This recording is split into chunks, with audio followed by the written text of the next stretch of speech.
Hi everyone, welcome to May 4th Civics Economics, and we're looking specifically today at economic systems. So we're going to look at vocabulary first. Let's take a look at some of the vocabulary first that we need to know for this section, this lesson. First is capitalism, a way of organizing an economy in which private individuals and not the government set prices and own resources and lands. There are different forms of capitalism, but private property and competitive pricing are central characteristics. Command economy, an economic system in which factors of production are publicly owned and the government dictates what is produced and how much. The candidate pushed for a command economy, outlining a step-by-step plan for a transition to government-controlled industry. Communism, an economic and political system in which the government owns and controls all goods and means of production and private property is eliminated. Pedro argued that communism could be good. He said if the government owned factories, farms, and other means of production, the economy would be regulated and people would have steady jobs. Demand, the desire of customers to buy or use something. There is growing demand for ice cream in the summer as it gets hot. Economic system, a society system of production, distribution, and consumption of goods and services. As the country adopted more principles of capitalism, its communist economic system became a thing of the past. Factors of production, the resources used to produce goods and services. For example, a factory farm or human labor. When the government does not control factors of production, private individuals or businesses are responsible for funding the means by which they produce goods and services. Market economy, an economic system based on supply and demand, in which there is competition between private individuals and businesses. Competition breeds innovation, said the CEO. Doing business in a market economy provides plenty of opportunities to try new things. Mixed economy, an economic system in which some factors of production are publicly owned and some are privately owned. Pure command or market economies are rare. In most cases, countries have a mixed economy that falls somewhere in between. Social, an economic system in which the government owns and controls the main industries, but private property is allowed. Unlike communism, socialism allows individuals to own personal property. Supply, the amount of something, especially goods or services, available to be used. Their supply of food was enough to last them through the storm. All right, and we did talk about this a bit too before we had the school closure, so this may be a review for you as well. We'll go ahead and watch the video.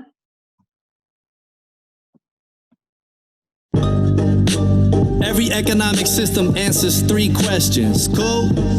What is produced? How is it produced? And for who?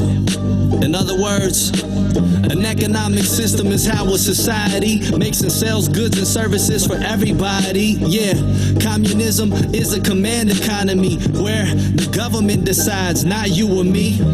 They own all factors of production, dictating what and how much is made for consumption.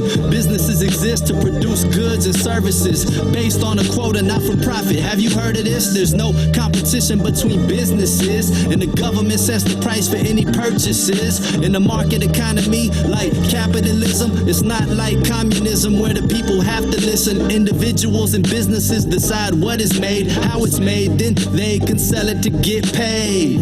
Businesses are motivated by profit, and goods can go to anyone with money in their pocket. At the stock market or a fruit market, a market is where goods are bought and sold like Target. Yeah, the market's based on supply and demand. The price and rate of production depends on them. If supply is low and demand is high, prices rise. For the opposite, prices drop, production subsides. A mixed economy takes concepts from both market and command, and that's where socialism lands. What is produced, how and who for? Different economic systems answer this at their core. Does the government control or individuals control? Most systems fall somewhere in between, so you know what is produced, how and who for. Different economic systems answer this at their core. Does the government control or individuals control? Most systems fall somewhere in between, so you know. Each economic system has cons and pros. Let me break them all down so everyone knows. In theory, a command economy promotes fairness through even distribution of wealth. Plus, there is supposed to be stability, no market fluctuations. But it hasn't panned out in real life situations.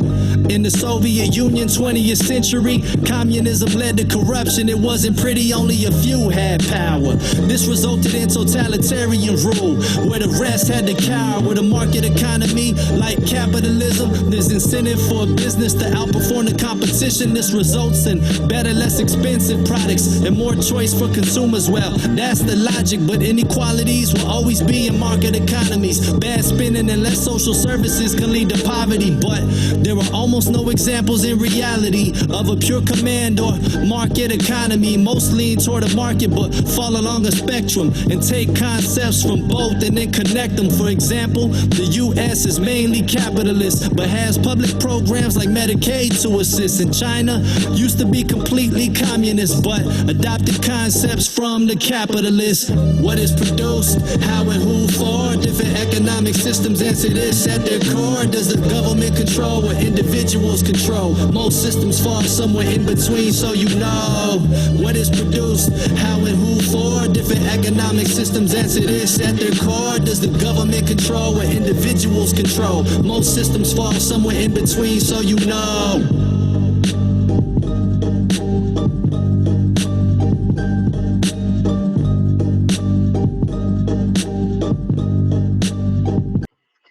Okay, I'm going to share with you one more video. This is coming from PBS Learning, and this is just 2 minutes. Many people enjoy an ice cream cone on a hot summer day. But did you know that when you buy an ice cream cone, you're participating in an economic system called capitalism? Capitalism is based on private ownership and profit. In fact, I'm sure the owner of this ice cream store hopes to make a profit each summer. But to do that, he'll have to sell a lot of ice cream and hire employees to help him. And while he'll certainly pay those employees, the profits of the business are his. Some people, like Karl Marx, oppose the idea of someone getting rich off the labors of others. So Marx offered his theory called Marxist socialism, often called communism, as an alternative to capitalism. Let's take a closer look at economic systems as they developed throughout history. Early civilizations had traditional economies. They were based primarily on farming and the exchange of goods. In Western Europe during the Middle Ages, the economic system was manorialism, an economy based on the lord's manor or estate. Manors were largely self-sufficient and were based on mutual responsibility between nobles and peasants. After the commercial revolution, mercantilism emerged throughout Western Europe. Mercantilism is an economic policy by which a nation sought to export more than it imported in order to build its wealth. Mercantilism supported imperialism in an effort to establish markets throughout the world. Adam Smith first described laissez-faire capitalism in his book, The Wealth of Nations. Laissez-faire calls for very little government interference in businesses. Capitalism, also called the free market system, is an economic system based on profit and private ownership. The opposite of a supply and demand system is a command economy. Stalin's Soviet Union had a command economy. Under this system, the government makes all economic decisions, including how much of something is going to be made and at what price it's going to be sold. When studying economic systems, be sure to look at the big picture. What is the basis for that economic system? Be sure you're comfortable with 5 different systems: a traditional economy, manorialism, mercantilism, laissez-faire capitalism, and a command economy. All right, for this week, I'm going to ask you, when you look at your learning plan, you see IXL, you can type in 8th grade social studies, and you can pick and choose different places you would like to go here to ask or to participate in review questions.